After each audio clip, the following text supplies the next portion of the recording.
আজকে অনেক গ্রান বাইরে হচ্ছে, কারণটা কি আজকে গুড়ের? আজকে গুড় শীত ঠান্ডা বেশি পড়ছে তো ভাই, ঠান্ডা বেশির কারণে গুড়টাও স্যান্ড ভালো হবে।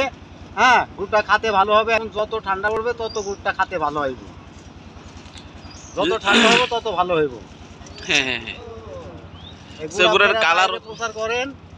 হ্যাঁ, যারা খাইবো তারা আপনার কাছে খালি অর্ডার করবো। এটা কি পালি দেওয়া গাছের গুড়? হ্যাঁ, পালি দেওয়া গাছের গুড় এটা।